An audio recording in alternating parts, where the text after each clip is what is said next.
നമുക്കെല്ലാവർക്കും ജീവിതത്തിൽ ഒരുപാട് സ്വപ്നങ്ങളും ആഗ്രഹങ്ങളും ലക്ഷ്യങ്ങളും അങ്ങനെ എല്ലാം ഉണ്ട്. അതൊക്കെ നേടിയെടുക്കാനായിട്ട് നമ്മൾ ഒരുപാട് കാര്യങ്ങൾ ചെയ്യുന്നുണ്ട്. പക്ഷെ നമ്മൾ എത്രത്തോളം പരിശ്രമിച്ചാലും എന്തൊക്കെ ചെയ്താലും ചില സമയങ്ങളിൽ നമ്മൾ ആഗ്രഹിക്കുന്ന കാര്യങ്ങളെല്ലാം നേടിയെടുക്കാൻ സാധിക്കുമെന്ന് നിർബന്ധമൊന്നുമില്ല. അപ്പോൾ അതിനു വേണ്ടിയിട്ട് നമ്മൾ കുറച്ചൊക്കെ റിസ്ക് എടുക്കാൻ തയ്യാറാവണം.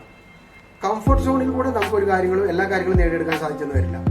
കുറച്ചൊക്കെ റിസ്ക് എടുത്താൽ മാത്രമേ നമുക്ക് കാര്യങ്ങൾ നല്ല രീതിയിൽ മുന്നോട്ട് കൊണ്ടുപോകാനും ആ ഉദ്ദേശിച്ച ലക്ഷ്യസ്ഥാനത്ത് എത്തിച്ചേരാനും സാധിക്കത്തുള്ളൂ. അവസരങ്ങളൊന്നും നമുക്ക് എപ്പോഴും കിട്ടിയെന്ന് വരില്ല. അപ്പോൾ അതുകൊണ്ട് നമ്മൾ ആഗ്രഹിച്ച കാര്യം നേടിയെടുക്കാനായിട്ട് കുറച്ചൊക്കെ റിസ്ക് എടുക്കുക. ഇല്ലെന്നുണ്ടെങ്കിൽ ആ അവസരങ്ങൾ എന്നേക്കുമായി ചിലപ്പോൾ നമുക്ക് നഷ്ടപ്പെട്ടിരിക്കും. അതുകൊണ്ട് റിസ്ക് എടുക്കാൻ പഠിക്കുക.